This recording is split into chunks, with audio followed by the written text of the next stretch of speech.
नमस्कार, जय श्री कृष्ण मित्रों। भगवत गीता सीखे इस यूट्यूब चैनल पर मैं आपका ज्ञान सेवक मदन पाटिल आपका बहुत बहुत स्वागत करता हूँ।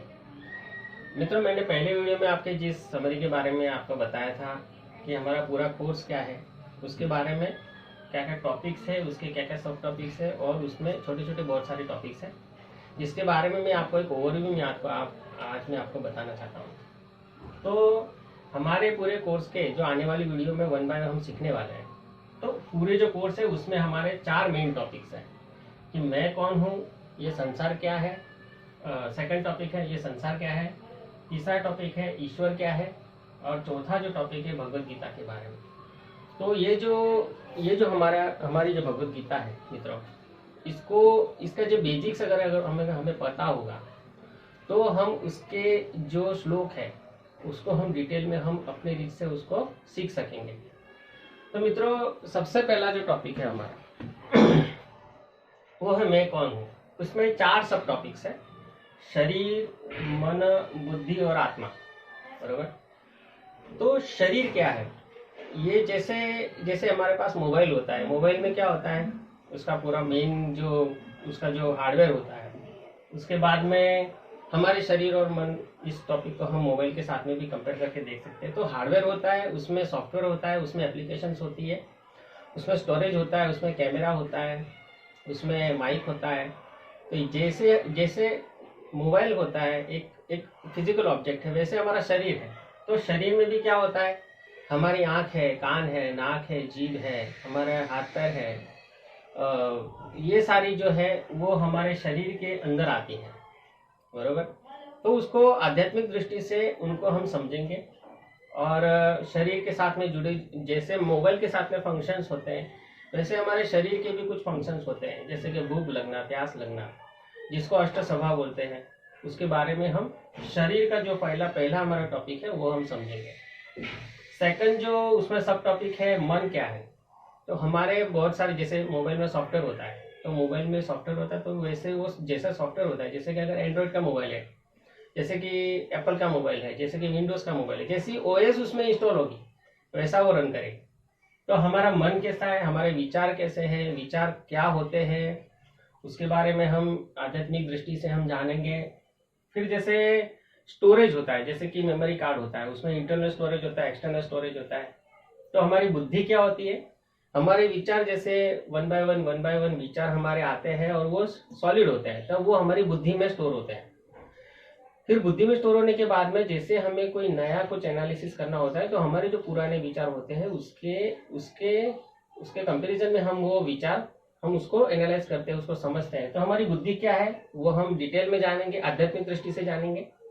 और हमारी आत्मा क्या है, हम अभी अगर मैं आपके सामने खड़ा हूँ तो मेरे अंदर कुछ प्राण है, मेरे अंदर कुछ एनर्जी है, मेरे अंदर कुछ शक्ति है कि जिसकी वजह से मैं आपके सामने खड़ा हूँ। अगर इस शरीर से वो आत्मा निकाल ली जाए तो ये शरीर और एक निर्जीव पदार्थ में कोई फर्क नहीं रहता। तो मित्रों, ये शरीर, मन, बुद्धि और आत्मा, तो ये मैं कौन हूँ, ये शरीर हमें किस लिए दिया गया है, ये सारी बातें हम इस टॉपिक में हम समझने वाले हैं। राइट। जो दूसरा जो टॉपिक है हमारा, ये संसार क्या है।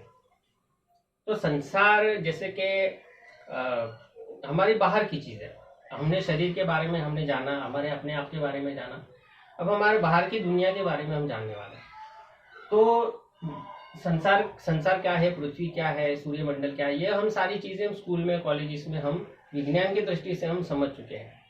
लेकिन अभी हम भगवत गीता सीख रहे हैं, इसलिए हम ये सारी जो है संसार क्या है उसको हम आध्यात्मिक दृष्टि से समझेंगे। राइट।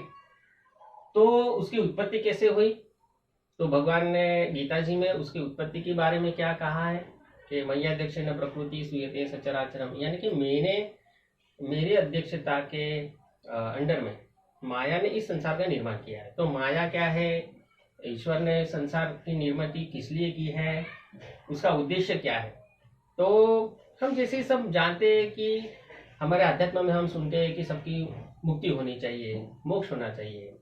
तो ये संसार, अगर भगवान को अगर सभी को मोक्ष देना है, सबको मुक्ति देनी है, तो भगवान ने सीधा उन जीवों को उठा के अपने स्वरूप में क्यों सम्मिलित नहीं कर दिया, ये संसार का निर्माण क्यों किया, ये पूरा ताम झाम, ये पूरी भौतिक दुनिया, ये पूरा ये पूरे कार्यकलाप करने के पीछे में भगवान की क्या उद्देश्य था? भगवान चाहते तो सभी को ए टू जेड सारे जीवों को पकड़ के सबको मुक्ति क्यों नहीं दे देते? तो संसार को बनाने की क्या जरूरत पड़ी?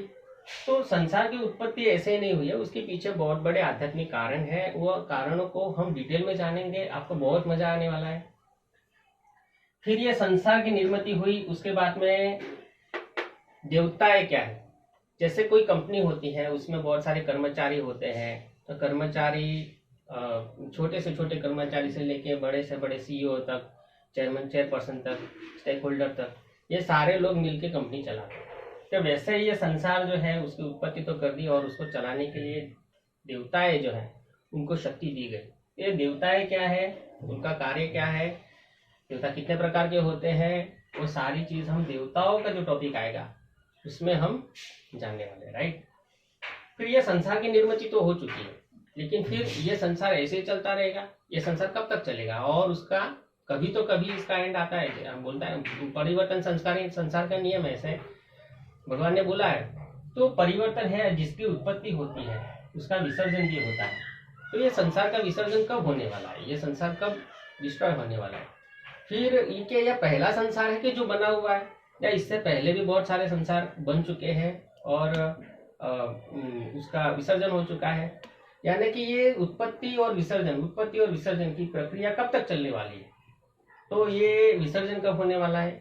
युग कितने प्रकार के होते हैं? कलियुग, जैसे हम जानते हैं, हम सभी हमारे शास्त्रों में 4 प्रकार के युगों की हमें बात की गई है। तो ये कलियुग चल रहा है। तो ये सारे युग क्या होते हैं, कितने प्रकार के उसके देवता चक्र होते हैं, युग कैसे खत्म होते हैं और कब विसर्जन होता है, ये सारी जो चीजें हैं संसार के बारे में हम जानने वाले हैं, ज्ञान और विज्ञान दोनों की दृष्टि से। तीसरा हमारा मेन टॉपिक है ईश्वर क्या है, यानी कि ये संसार किसने बनाया, ईश्वर क्या है। सब जानते हैं कि भाई सभी धर्मों में सभी लोग ये सोचते हैं कि कोई ना कोई तो ऐसा है कि जिसने ये संसार की रचना की है, जो संसार चलाने वाला है। तो ईश्वर क्या है, ईश्वर का स्वरूप क्या है? तो अर्जुन ने भी पूछा था कि भाई 2 प्रकार के भक्त होते हैं आपके, कि जो निर्गुण की निराकार की भक्ति करते हो, सगुण साकार की भक्ति करते हैं। तो निर्गुण निराकार क्या है, यानी कि जो दिखने वाला नहीं है, जो दिखने वाला है परमेश्वर नहीं है।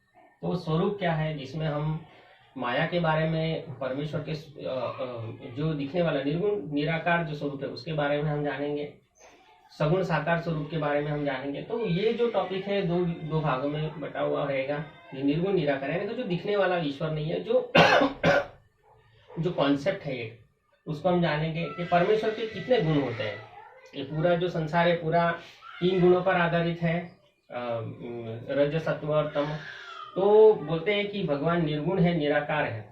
तो भगवान सगुण साकार भी होते हैं, निर्गुण निराकार। ये टॉपिक थोड़ा सा टेक्निकल है, जब मैं आपको डिटेल में समझाऊंगा तब आपको समझ में आएगा। अभी आपको इसकी चिंता करने की कोई जरूरत नहीं है। तो अभी सिंपल ये आप जानिए कि इसके बारे में, स्वरूप के बारे में जानने वाले हैं, परमेश्वर के गुणों के बारे में हम जानने वाले हैं, फिर अवतार के बारे में जानने वाले हैं।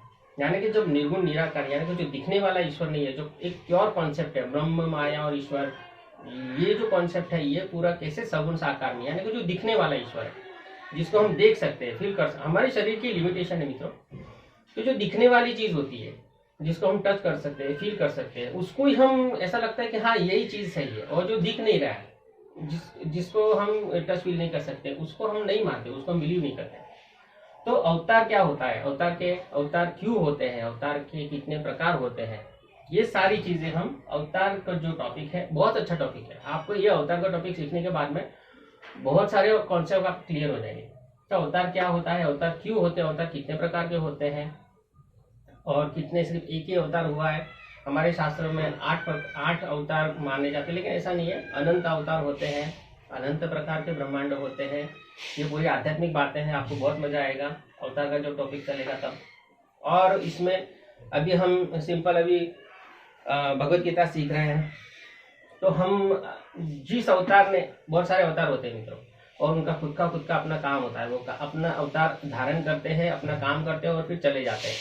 उनको हमारे विजिबिलिटी से, इनविजिबिलिटी से उनको कुछ लेना देना नहीं होता। वो हमारी तरह कोई भी काम करते हैं और अपना नाम कमाते, ऐसा नहीं होता। परमेश्वर का काम है जो जीवों को मुक्ति देना और अपना काम करते चले जाना। तो एक ही ऐसा अवतार है कि जो हमारे पास, जिसके बारे में बहुत कुछ पता है। तो वो है श्री कृष्ण महाराज का अवतार। तो हम इस अवतार के बारे में जानेंगे, इन अवतार के कितने कितने गुण होते हैं, और वो उस कंपैरिजन में श्री कृष्ण भगवान का जो अवतार है वो किस तरह से अवतार के सारे जो गुण होते हैं उन्होंने वो कैसे इनहेरिट किए, यानी कि वो कैसे उनमें हमें देखने को मिल सकते हैं। इस अवतार को हम जानेंगे ना, तो श्री कृष्ण भगवान के जो अवतार है उसकी तरफ देखने की दृष्टि आपकी पूरी चेंज हो जाएगी। आपको बहुत मजा आएगा कि आपको क्या होता है, भक्ति क्या होती है। जो चीज हम ये सारे टॉपिक इसलिए सीख रहे हैं मित्रों कि हमारी भक्ति भी मीराबाई की तरह हो, नरसिंह मेहता की तरह हो, जो बड़े बड़े संत हो चुके हैं, जो आध्यात्मिक परंपरा से, जो गुरु शिष्य परंपरा से जो उनको सीखने मिला, जो उनकी बुद्धि में, उनके मन में, उनके इमोशंस में, उनकी भावनाओं में ये जो सारी चीजें उतर आई, तो वो इन टॉपिक्स की मदद से वो गुण, वो भावनाएं हमारे मन में हम उतारेंगे, राइट। तो वो अगर एक बार हमारे मन में, हमारी बुद्धि में क्लियर होगी मित्रों, तभी जाकर हम ये जो भगवत गीता का जो हमारा लास्ट टॉपिक है वो हमें परफेक्टली समझ में आएगा। और फिर भगवत गीता है क्या? नॉर्मली लोग भगवत गीता पढ़ना डायरेक्ट शुरू करते हैं। प्रॉब्लम ये होता है कि फिर शुरू तो करते हैं लेकिन उसको फिनिश नहीं कर पाते। जो लोग फिनिश करते हैं उनको समझ में नहीं आती, जो लोग समझते हैं फिर वो बहुत सारी चीजें एक साथ में कलेक्ट करके ओवरव्हेम हो जाते हैं, वो कंफ्यूज हो जाते हैं कि ये सब है क्या। तो भगवत गीता क्या है? भगवत गीता क्या है कि ज्ञान, भक्ति, वैराग्य और कर्म, उसके 4 मेन टॉपिक्स हैं। तो जैसे हम ये सब टॉपिक्स, इसके स्मॉल टॉपिक्स, ये सब हम सीखेंगे तो ये सारी चीजें हमको समझ में आने लगेगी। तो ज्ञान क्या है, भक्ति क्या है, वैराग्य क्या है, कर्म क्या है, कर्म कितने प्रकार के होते हैं, कर्म का सिद्धांत क्या होता है, ये जो सारे टॉपिक्स है उसके बहुत सारे छोटे छोटे टॉपिक्स भी है। तो हम आने वाले वीडियोस में हम धीरे धीरे सीखेंगे इनके। ये मित्रों ये जो टॉपिक्स है ना, इसमें बहुत सारे छोटे छोटे टॉपिक्स ऐसे हैं कि जो हमारे आध्यात्मिक नॉलेज को इंक्रीज करेंगे। बहुत मजा आएगा आपको।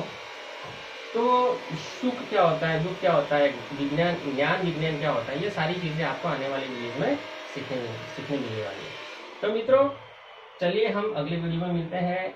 अभी आज्ञा दीजिए। जय श्री कृष्ण।